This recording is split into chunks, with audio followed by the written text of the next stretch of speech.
저는 오늘 본문 말씀을 근거로 고난을 이기는 사랑이라는 제목으로 하나님의 말씀을 선포하겠습니다. 우리 다 같이 좌우에 계신 분에게 다시 한번 인사 나누겠습니다. 버려진 것이 아니라 뿌려졌습니다. 옛 속담에 비가 온 뒤에 땅은 더욱 굳어진다, 비가 온 뒤에 땅이 굳어진다, 이런 말이 있습니다. 이거는 어려운 일을 당하고 나면은 더 많은 생각을 하고 더 깊이 있는 생각을 하다 보니까 그 사람이 단단해진다라는 그런 말입니다. 오늘 본문의 내용을 함축적으로 이야기를 하자면 고난 앞에서 더 단단해질 것을 요구하시는 베드로 목사님의 권면입니다. 그래서 이 부분을 조금 마음에 새기길 바랍니다. 더 단단해져야 된다. 그래도 더 단단해지기 위해서는 사랑이 첨가가 돼야 됩니다. 사랑이 없이는 사람이 단단해지지 않습니다. 유대인들이 유월절을 지키는 거 다들 알고 계십니다. 유대인들의 유월절을 지킬 때 세 가지의 음식을 먹는데 하나가 쓴나물입니다. 여러분, 그 조직의 쓴맛이라고 하죠. 이 쓴나물을 먹는 것은 그 쓴맛을 먹으면서 너희들이 애굽에 있을 때 굉장히 고통스럽고 쓰디쓴 삶을 살았던 것을 기억해라.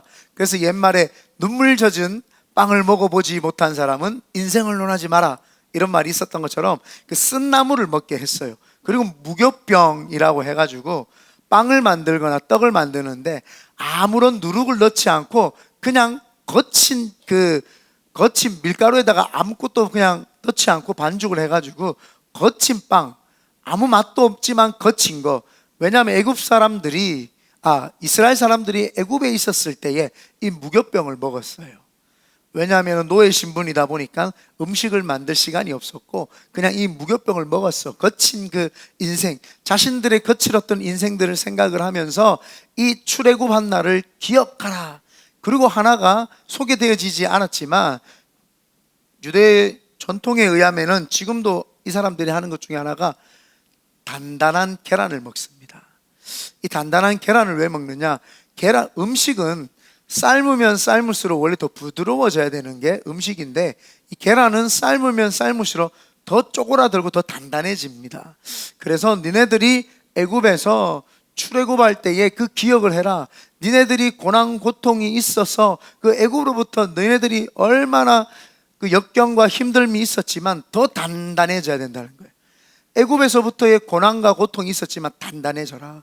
그래서 그 단단한 계란을 먹으면서 우리가 고난 가운데 있었지만 더 단단해질 것이다 라고 하는 게 그들의 마음밭에 있었습니다. 그래서 이스라엘 사람들이 유월절을 지킬 때 단단한 그 계란까지 합쳐서 세 가지의 음식을 먹었죠. 오늘 성경에서도 이야기를 하는 것이 그겁니다.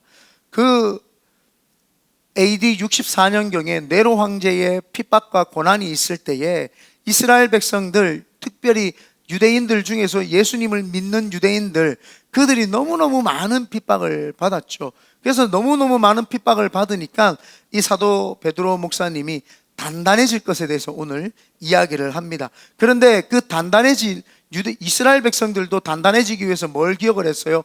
하나님을 사실을 기억을 한 거예요. 6월절에 우리를 인도하시는 분이 누구신가? 하나님이다. 그럼 그 하나님이 왜 우리를 인도해 주셨나? 그 하나님이 우리를 너무너무 사랑하셨다. 그러니까 하나님의 사랑이 그들에게 포커스가 맞춰져 있고 하나님의 눈이 우리를 향해 있고 하나님의 마음이 우리를 마음으로 품고 계시다라는 것을 이스라엘 백성들은 출애굽을 통해서 유월절을 통해서 기억을 하는 거죠. 그 기억을 하니까 그 사람들이 단단해지는 겁니다. 그 사람들이 그 사랑을 기억을 하니까 단단해지고 튼튼해지는 거죠. 그래서 오늘 제목이 고난을 이긴 사랑입니다. 오늘 우리에게 어떤 사랑이 우리를 단단하게 하는지 좀 돌아보면서 큰 은혜가 있게 되시기를 예수님의 이름으로 축원드립니다. 첫 번째가 고난을 이기는 사랑의 첫 번째는 공동체의 사랑입니다. 오늘 성경에 우리 8절 한번 다 같이 읽어보겠습니다. 시작. 마지막으로 말하노니 너희가 다 마음을 같이하여 동정하며 형제를 사랑하며 불쌍히 여기며 겸손하며. 오늘 여기서 마지막으로라고 하는 말이 나옵니다. 이 말은 결론적으로라는 말이 아니라 좀 강조요법입니다. 강조요법. 지금부터 하는 내가 얘기를 중요한 얘기니까 잘 들으십시오, 이 말이죠. 고난이 너무너무 있으니까 성도님들이 이탈을 해요. 하나님 없는 것 같고, 하나님을 분명히 만났는데도 불구하고 고난이 있으니까 자꾸 신앙을 저버리는 거예요. 옛 모습으로 다시 돌아가는 거예요. 그러니까 사도 이 베드로 목사님이 예수님 곁에서 예수님이 어떻게 살았는지를 봤고, 예수님이 그 고난 고통 가운데서도 어떻게 견디셨는지를 봤어요. 예수님이 어떻게 견디셨나? 예수님도 사랑이 충만하게 그 속에 있었기 때문에 견디셨다라는 거예요. 그래서 마지막으로라고 하면서 강조요법을 하는 거예요. 여러분, 예수님이 어떻게 그 고난 고통을 견디셨는지 여러분 잘 들어보십시오. 내가 강조하고 또 강조하오니 여러분들 잘 들으십시오 하면서 강조요법, 마지막으로 말하노니. 근데 한국은 자꾸 번역을 여기서 마지막으로 하니까 꼭 결론적인 의미로 이게 포함이 되는데, 이 원어로 찾아보니까 결론적인 부분이 아니라 강조요법이었다. 그 강조를 하는데 강조를 합니다. 그래서 우리가 강조를 할 때에 무엇을 기반으로 강조를 해야 되냐는 겁니다. 하나님의 말씀입니다. 우리는 하나님의 말씀을 성경이라고 이야기를 합니다. 아멘인가요? 성경, 구약, 올드 테스트먼트, 뉴 테스트먼트라고 해서 하나님이 우리에게 약속하신 말씀을 성경, 거룩한 책이다 이렇게 해서 성경이라고 이야기를 합니다. 이 성경을 함축적으로 줄여놓은 것이 십계명입니다. 그래서 1계명부터 4계명까지를 하나님 사랑 대신계명이라고 하죠. 큰 하나님과의 관계. 그리고 5계명부터 10계명까지를 대인, 사람과의 큰 계명이다라고 해서 10계명을 우리는 성경 말씀에 함축적이다. 그래서 그 10계명을 대신계명과 대인계명으로 나누는데, 대신계명을 뭐냐? 하나님을 사랑하라. 그래서 성경을 더 함축적으로, 10계명을 더 함축적으로 이야기하면, 첫째는 하나님을 사랑하는 것이요, 둘째는 이와 같으니, 하나님 사랑하는 것과 똑같은 거예요. 그게 뭐냐? 내 이웃을 내 몸과 같이 사랑하라. 이것을 금요일날 제가 하나님이 우리에게 말씀하셨던 명령, 대지상 명령인 거예요. 성경 말씀을 두 개로 딱 함축적으로 하면 10계명인데, 그 10계명을 조금 더 함축하면은 하나님 사랑, 이웃 사랑 이렇게 됩니다. 그래서 성경을 우리가 볼 때 뭐예요? 사랑으로 똘똘 뭉친 거예요. 많은 사람들이 율법을 자꾸 우리를 옥죄는, 힘들게 하는 것으로 이해하는데, 율법은 우리를 힘들게 하는 것이 아니라 사랑이다라고 제가 말씀을 드렸어요. 하나님이 너무너무 인간을 사랑하시니까 인간답지 못하게 사는 이스라엘 백성들에게 인간답게 사는 방법이 뭔지를 가르쳐주고 서로 사랑할 것에 대해서 권면했던 말씀이 십계명이었죠. 그런데 많은 사람들이 율법을 모르니까 율법주의 이렇게 이야기하는데, 율법주의는 이 세상에 없습니다. 율법을 지켜야지만이 구원을 받는다고 했던 이스라엘의 바리새인과 서기관들이 율법주의자들이지, 우리 예수 믿는 사람들 중에는 율법주의자가 없습니다. 그래서 교회 안에서 뭐 율법주의다 이런 말을 했는 사람은요, 율법이 뭔지를 모르기 때문에 그런 말을 쓰는 것이다 라고 우리가 보면 됩니다. 그래서 하나님의 사랑, 이 사랑 안에서 이제 마지막으로 권면한다, 이 사랑으로 권면을 지금 하는 거예요. 그러면서 네 가지의, 좀 추상적이지만 이 네 가지의 권면을 정확하게 하는데, 첫 번째가 뭐냐 하면은, 다 같이 아까 우리 8절에 읽었는데 다 같이 한번 다시 8절 읽어보겠습니다. 시작. 마지막으로 말하노니 너희가 다 마음을 같이하여, 한 개가 마음을 같이하여, 두 번째가 동정하며, 세 번째가 형제를 사랑하며, 네 번째가 불쌍히 여기며 겸손하며, 이 네 가지를 이렇게 제시를 합니다. 예수님 곁에서 보니까 예수님이 고난 고통을 이기셨던 네 가지의 덕목을 여기다가 다 집어 넣은 거예요. 마음을 같이 하여를 원어로 찾아보니까 같은 것을 생각한다라는 뜻입니다. 마음을 같이 한다. 같은 것을 생각한다. 예수님이 고난고통 가운데 어떻게 그걸 견뎠을까요? 같은 걸 생각했어요. 누구와요? 하나님과. 하나님 아버지의 마음과 같은 마음이었고 성령님과 같은 마음을 가졌던 거예요. 그러니까 이 같은 마음을 품었던 그 같은 마음이 있으니까, 아버지의 마음이 내 속에 있으니까 아버지께서 인류를 구원하시겠다라고 하는 그 사랑의 마음이 전달이 되니까 예수님은 견딜 수가 있었던 거예요. 네가 십자가에 죽고 부활한 다음에 성령님께서 이 죽어가는 영혼들을 위해서 보혜사가 되시고 도움이 되시고 파라클레토스가 되시고 컴펄트가 되셔가지고 사람들을 이끌어서 그들을 보호해 주시고 그들을 품어주실 것을 알기 때문에, 그 같은 마음을 품었기 때문에 예수님도 그 고난에서 고난 고통을 이길 수가 있었던 거예요. 베드로가 이 초대교회 성도들에게 이야기를 합니다. 마음을 같이 해라 이 말입니다. 고린도전서 12장 12절에 보면 몸은 하나인데 많은 지체가 있고 몸의 지체가 많으나 한 몸임과 같이 그리스도도 그러하니라. 우리가 한 생각, 이 마음을 같이 한다는 것은 같은 생각을 가진다라는 겁니다. 그리스도인이라고 하는 것은 몸된 교회의 머리 되시는 예수님과 함께 같은 생각을 해야 됩니다. 예수님의 생각을 가지는 것이 우리가 고난 고통을 이기는 사랑의 첫 번째 단계입니다. 머리는 늘, 우리의 육체는 늘 머리의 지시를 받게 되어 있습니다. 그래서 머리의 체계와 질서 가운데 우리는 따라야지만이 건강한 몸이 됩니다. 머리가 이런 생각을 하고 있는데 몸이 딴 것으로 향해 있다면 그것은 건강한 지체와 몸이 되지 못합니다. 신약 성경에 보면은 머리와 몸이 따로 노는 이야기가 나옵니다. 중풍병자 이야기가 나옵니다. 일반적인 사람 같으면 머리가 저기로 가고 싶으면 몸이 따라가게 돼 있습니다. 몸과 발과 팔이 따라갑니다. 그런데 머리가 지시를 하는데 혈액이 막히고 몸에 이상이 생기고 신경이 문제가 발생을 하면은 몸이 말을 듣지 않습니다. 일어나고 싶은데도 일어날 수가 없습니다. 그래서 몸이 원하는, 이 생각이 원하는 것대로, 머리가 원하는 대로 몸이 따라야 줘야지만이 건강한데 머리가 원하는 대로 따라가지 못한다. 건강하지 못한 거죠. 그래서 고난을 이기는 첫 번째는 예수 그리스도께 내 생각을, 포커스를 맞추고 예수님의 고난 받으셨을 때에 예수님의 생각이 하나님의 생각으로, 성령님의 생각으로 가득 찼기 때문에 우리 생각에 삼위일체 하나님의 생각으로 가득 채워질 때, 그분이 나를 사랑한다는 생각이 가득 채워지면 고난을 넘어갈 수 있고 고난을 이길 수가 있게 되고 단단해진다라는 사실입니다. 그래서 강조했던 것이 그거예요. 내가 강조하노니 하나님의 생각으로 너희들의 생각을, 마음을 같이 하고 하나님의 생각이 들어오면은 이 세상에 어떠한 고난이 있어도 견딜 수 있다라는 걸 우리에게 이야기를 해줍니다. 두 번째 추상적이었던 게 뭐냐 하면은 동정하며입니다. 동정하며. 여러분, 사람 동정해 보신 적 있죠? 저도 있습니다. 한국에 있을 때에 이렇게 홈리스 분들이나 이 거지 분들이 지나가면 동정하는 마음이 있죠. 그때 어떻게 해요, 여러분들? 불쌍하다, 안타깝다, 안쓰럽다, 이렇게 여러분 아마 동정했을 겁니다.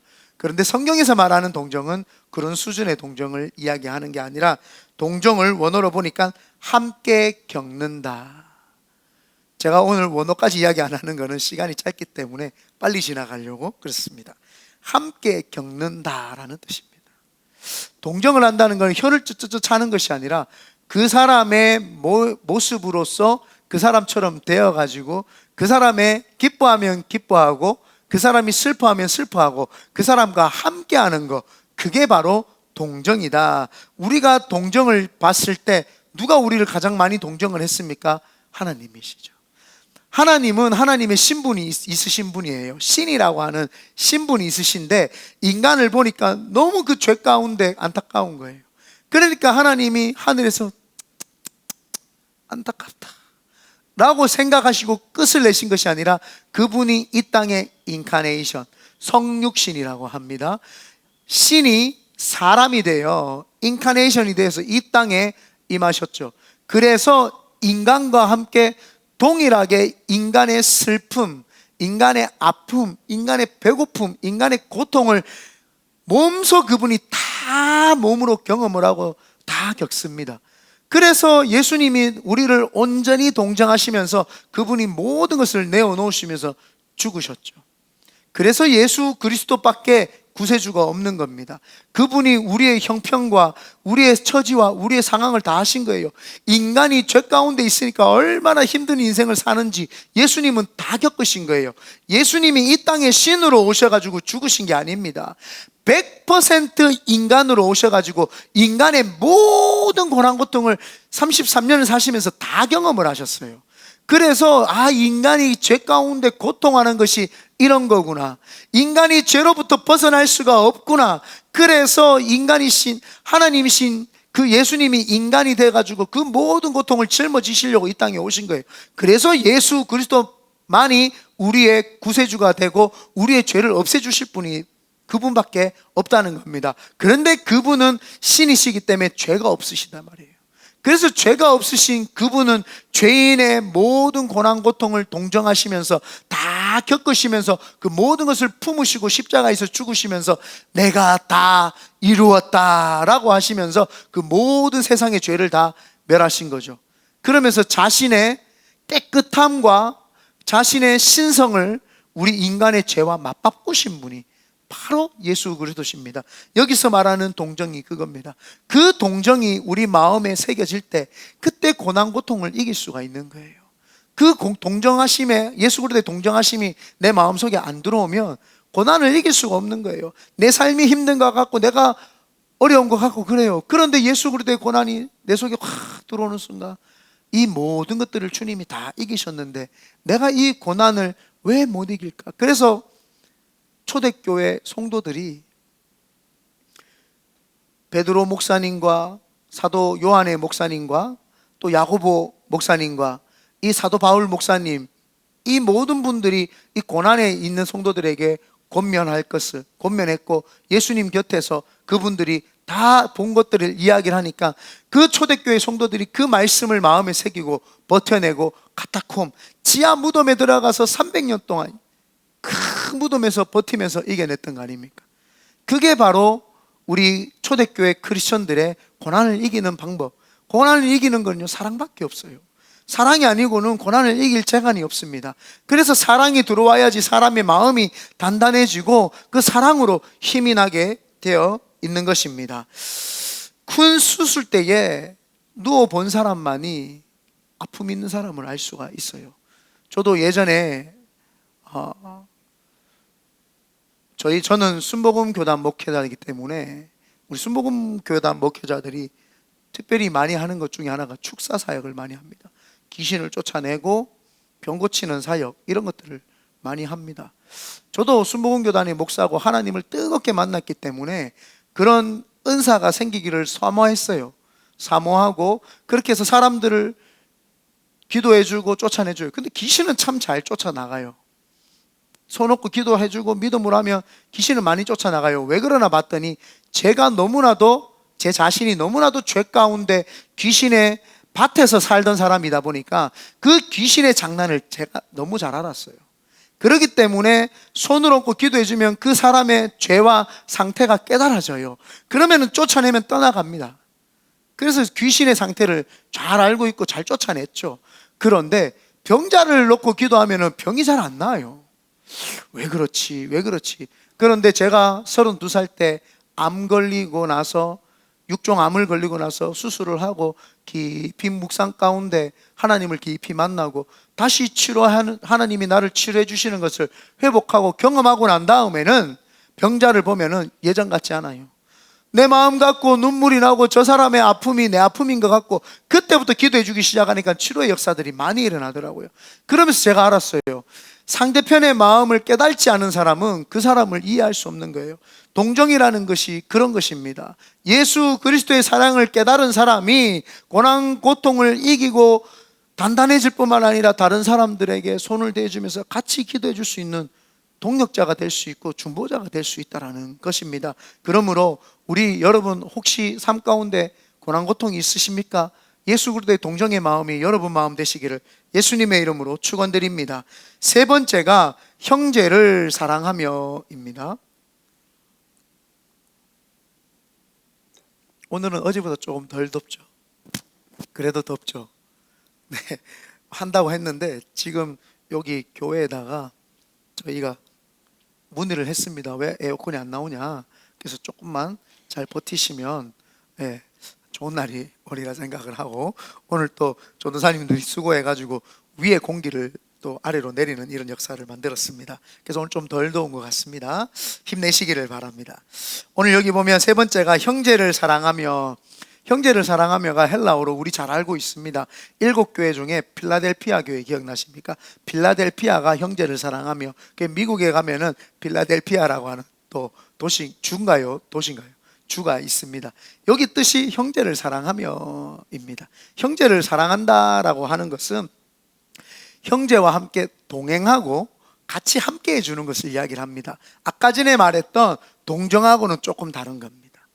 늘 만나서 식사하고 그냥 교제 이야기를 하는 겁니다. 코이노니아에 조금 더 가깝죠. 여기에 보면은 이 말씀에 제일 가까운 게 우리가 잘 알고 있는 히브리서 10장 25절입니다. 모이기를 패하는 어떤 사람들의 습관과 같이 하지 말고 오직 권하여 그날이 가까움을 볼수록 더욱 그리하자.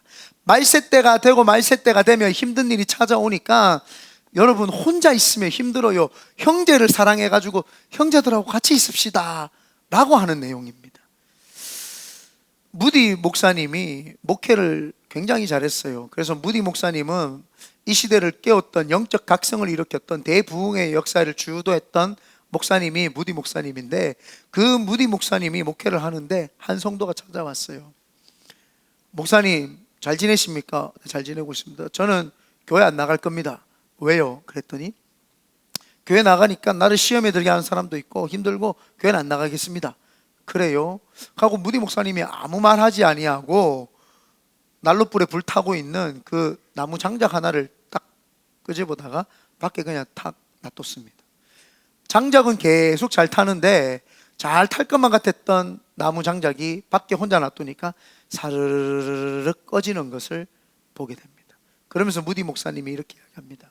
교회 안에 가면 교회는 성화된 사람이 있는 곳이 아니라 병들고 고집 있고 구부러져 있고 아집이 있고 힘들고 어려운 사람들이 와서 하나님 만나고 예수님 만나고 성령님 만나서 변화되고 회복되고 치료하는 것이고, 완전한 삶을, 영원한 삶을 향해서 달려가는 사람들이기 때문에 병원과도 같습니다. 그러나 그 병원에서 나오게 되면 여지없이 죽을 수밖에 없습니다 라고 이야기를 했습니다. 형제 사랑이 이와 마찬가지입니다. 신앙생활을 내가 아무리 잘하는 것 같아도 혼자 하는 사람은, 예전에도 이야기를 했죠, 주관적인 신앙생활을 합니다. 내 생각에 의해서만 그냥 신앙생활을 하게 됩니다. 그러나 형제들과 함께 코이노니아, 교제를 하고 형제들과 함께 사랑하고 우애를 나누면 그 속에서 객관성이 생깁니다. 아, 내가 만난 하나님은 이런 하나님이었는데 내 옆에 지체가 만난 하나님은 이런 하나님이시구나. 우리 목사님이 만난 하나님은 이런 하나님이시구나. 우리 장로님, 권사님, 한수 집사님, 집사님들이 만난 하나님은 이런 하나님이구나 하면서 하나님을 객관적으로 보게 됩니다. 내 주관적으로 하나님은 이런 분이야 라고 해가지고 자신이 만들어낸 하나님 속에 갇혀가지고 자신만의 하나님을 만들어서, 그것도 우상입니다. 자신만의 하나님을 만들어가지고 그 하나님을 그냥 혼자 섬기고 있는 거예요. 그러니까 객관적이지 못하고 주관적인 하나님을 섬기고 있는 거죠. 그런데 그 하나님에서 벗어나 이 하나님 여러 많은 사람들의 간증과 이야기와 교제를 통해서 하나님을 만나게 되니까 주관적인 것에서 벗어나서 넓으시고도 깊으시고도 높으시고도 위대하신 하나님을 그 마음에 새기게 되는 거예요. 그래서 형제 사랑하는 것이 얼마나 중요하냐. 너무너무 하나님의 그 스펙트럼을 깨달는 데에 이 형제 사랑하는 것만큼 없죠. 그래서 교회에서 많이 부딪히십시오. 교회에서 많이 스치키십시오. 교회에서 많이 싸우십시오. 그리고 하나님이 나를 용서해 주신 그 사랑을 깨달아서 많이 용서해 주십시오. 또 많이 용서받으십시오. 그래서 좀 사람이 넉넉됨이 넉넉해지길 바랍니다. 좀 사람의 깊이됨이 깊어지기 바랍니다. 사람의 우뚝섬이 고목나무처럼 좀 우두칸이 좀 서 있으시길 바랍니다. 그럴 때 고난 고통이 와도 흔들리지 않아요. 깊이가 있는 사람은 고난을 보면은 고난을 보는 시각이 달라요. 아, 이거는 내가 이 부분이 약하기 때문에 이 고난이 왔구나. 그러면 그 약한 부분을 보완하는 측면에서 고난을 쓰고요. 넓이가 넓은 사람은 고난이 오면은 아, 내 평생의 일부분 중에 한 부분인데 내 다른 사람을 돕기 위해서 이런 고난이 왔는가 보다 라고 하면서 그걸 하게 되죠. 고난을 많이 겪어서 단단해진 사람은요, 다른 사람에게 지도를 해줄 수 있고 양육을 해줄 수 있는 사람이 됩니다. 그러므로 형제 사랑하는 거에 열심과 특심을 내시면서 교제권이 확실히 넓어지게 되시기를 예수님의 이름으로 축원드립니다. 네 번째가 불쌍히 여기며입니다. 불쌍히 여기며 겸손하며인데요, 불쌍히 여기다가 굉장히 해석하기가 어려웠습니다. 불쌍히 여기다를 해석을 하니까 창자가 끊어지는 것 같이 이렇게 이야기해요. 야, 이게 무슨 말이지? 창자가 끊어지는 것 같이 불쌍히 여기며, 그 불쌍히 여기며 겸손한 것이 왜 창자가 끊어지는 것 같지? 하나님께서 인간을 불쌍히 여기셔서 자기 아들을 보내주시면서 우셨어요. 눈물이 너무 많이 나고 애통하면은요, 그냥 이렇게 서서 우는 사람 없어요. 울 때 이렇게 절대 안 웁니다. 가슴이 미어지면서 창자가 끊어질 것 같이 고개를 숙이면서 저는 우는 사람이요, 대부분 이렇게 우는 걸 봤지 이렇게 우는 사람 못 봤어요. 아, 이 내용이 그 내용이구나. 베드로가 예수님을 봤는데 예수님이 겟세마네 동산에서 자기 자신이 죽기 전에 창자가 끊어지고 땀방울이 핏방울이 되면서 기도하는 걸 봤어요. 그걸 왜 그랬어요? 인간이 불쌍해서, 이 인간을 불쌍히 여기셔서 자신을 겸손의 자리로 밀어 넣으시면서 창자가 끊어지도록 기도하신 거예요. 땀방울이 핏방울이 되면서 창자가 끊어진 거예요. 하나님이 자기 자신의 아들을 우리에게 보내시면서 우시면서 창자가 찢어진 거예요. 하나님이 인간을 창조했는데 아담과 하와가 범죄하니까 이 자식을 죽일 수가 없어서 첫 번째 살인을 하나님이 하신 거예요. 하나님이 첫 번째로 동물을 살해하시면서 첫 번째 살인을 통해서 가슴이 찢어지는 거예요. 심히 보시기에 좋았더라. 내가 보기에 너무나도 손댈 것이 없는 퍼펙트하고도 아름다운 그 세계의 질서에 죄가 들어오니까, 그 자식이 죄를 지으니까 그 죄를 위해서 소를, 양을 잡아야 되는 그 하나님의 창조 질서를, 스스로가 만드신 창조 질서를 깨뜨리는 하나님의 아픔, 그 창자가 하나님이 그건 거예요. 왜요? 인간을 너무 불쌍히 여기셔서 창자가 끊어지게 아픈 거예요. 오병이의 기적 앞에서 성도들이 말씀을 맨날 며칠을 듣는데 굶주려 있는 거예요. 무리를 보시고 불쌍히 여기사, 주님이 그거 보니까 불쌍한 거예요. 목자 없는 양같이 이리저리 헤매는 거예요. 너무 불쌍히 여기니까 주님이 창자가 끊어지는 것 같으니까 제자들에게 오병이의 기적을 베푸셔서 먹이시고 입히시고 채우시고, 지금도 우리에게 그러시는 거예요. 우리가 기도할 때요, 하나님이 우리를 불쌍히 여기시 않으면 여기 있는 사람들 다 아마 세상으로 나갔을 거예요. 그래서 기도할 때 제일 중요한 기도가 뭐예요? 하나님, 저를 불쌍히 여겨주십시오. 하나님, 저를 불쌍히 여겨주십시오. 하나님의 만약에 긍휼하심과 불쌍함이 없으면 인류는 구원을 받을 수가 없어요. 하나님이 나 이기봉이라는 목사를 불쌍하게 안 여겼으면요, 제 구원 못 받았어요. 여기 계신 분들 하나님이 불쌍히 안 여겼으면 아무도 구원 못 받았어요.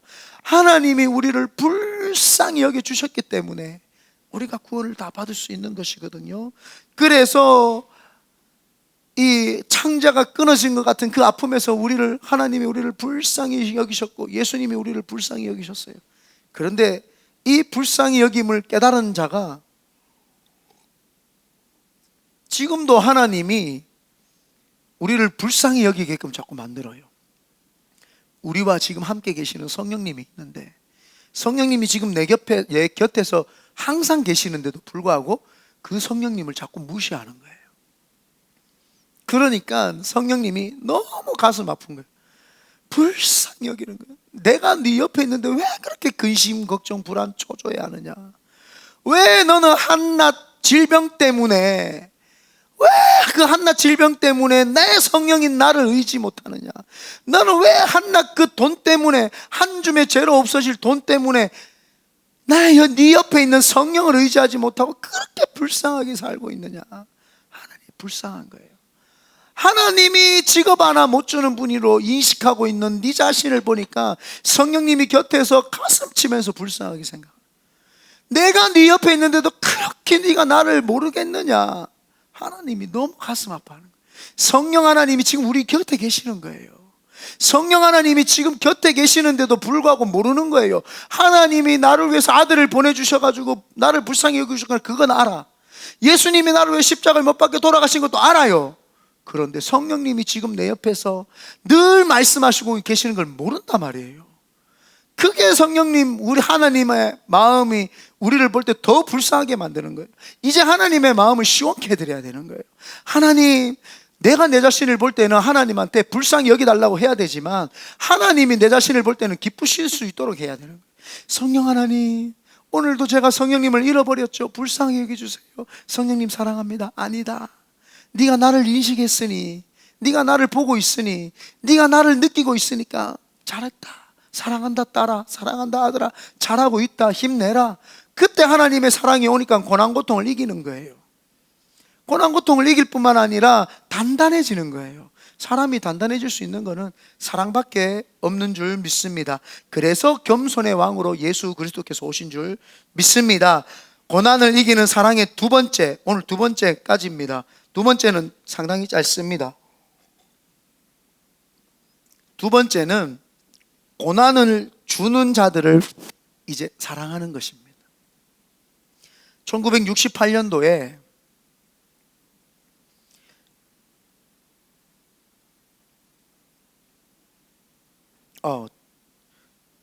1869년 또 1968년, 제가 날짜를 잘못 적었을 수도 있는데 참고하시고 들으시기 바랍니다. 세계 2차 대전 당시에 유대인이 600만 명이 학살되었어요.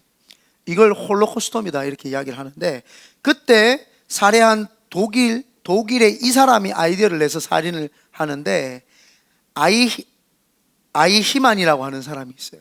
그 사람이 사형 선고를 받아요. 전쟁이 끝나고 유대인들에게 잡혀가지고 체포되어가지고 이제 사형 선고가 내려집니다. 유대인들은 1952년도에 사형 선고가 폐지된 나라예요. 그런데 이 아이히만이 잡히고 난 다음에 폐지된 사형 제도가 다시 시작이 되어서 이 사람이 처음이자 마지막으로 사형된 사람인데, 이 사람이 사형됐을 당시에 이 사람의 사형을 반대했던 이스라엘 사람이, 유대인이 한 명 있었어요. 그 사람이 누구냐 하면은 유대인의 꼴란즈라는 사람입니다. 이름이 조금 그래도 이 사람이 이 원수 아히만을 용서하자고 이야기를 했는데, 그 이유가 너무너무 타당하고 너무너무 가슴이 와닿아서 제가 여러분에게 소개하려고 합니다. 첫 번째, 아이히만을 사형한다고 해서 이미 죽은 유대인들이 살아나지 않는다.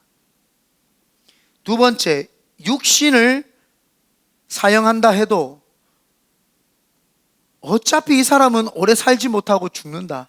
사람이란 다 죽게 되는데 굳이 죽여야 되냐. 세 번째, 하나님은 그의 영혼을 벌써 심판하셨을 텐데 우리가 또 심판할 이유가 있느냐. 네 번째, 동생을 죽인 가인도 하나님은 용서하셨는데 우리가 굳이 죽일 이유가 있느냐. 다섯 번째, 사랑이 식어진 세상에 사랑을 심자는 것이 내가 반대하는 이유다. 이 아이히만을 통해서 지금 사랑이 사라졌지 않냐. 사람을 학대하고 사랑이 사라졌는 데서 우리는 다시 사랑을 심자라는 겁니다. 그래서 제가 이걸 보면서 모두 많은 사람들이 이 꼴란지의 이야기를 듣고 많은 사람들이 심금을 울리고 많은 사람들이 감동을 받았어요. 우리는요, 왜 고난 고통 가운데 나를 괴롭히고 힘들게 하는 사람을 용서해야 되냐 하면은 우리 자신을 지키는 것이기 때문입니다. 내 속에 증오감이 있으면 하나님이 못 들어와요.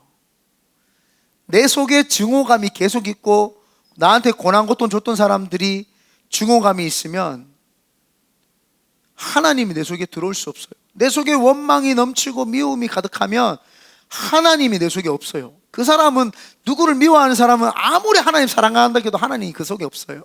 자기 혼자만의 하나님을 만들어 놓고 그냥 집어넣고 있는 거죠. 하나님은 내 속에 평안으로 사랑으로 와주시는데 원망과 미움과 불평은 마귀가 주는 거예요. 그 마귀가 자리 잡고 있는데 어떻게 하나님이 그 속에 들어올 수 있습니까? 없습니다. 하나님은 우리가 은혜로운 삶을 살기를 원하죠. 만약에 이 초대교회 당시에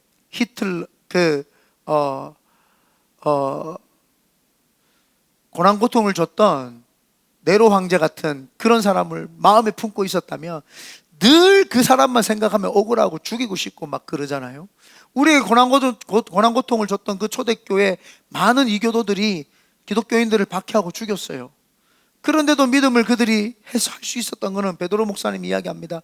내가 진짜 중요한 말 마지막으로 이야기를 한다. 중요한 말을 이야기를 하는데, 오늘 본문